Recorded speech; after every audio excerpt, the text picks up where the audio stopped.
आजाद साहिबा, प्लीज यहाँ से मत जाएं। ये आपका ही घर है।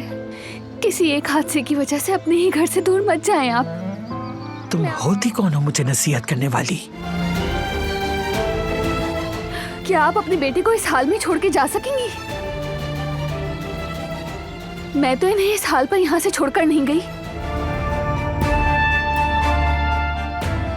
क्या आपकी फ्लाइट मिस हो गई दादी जान?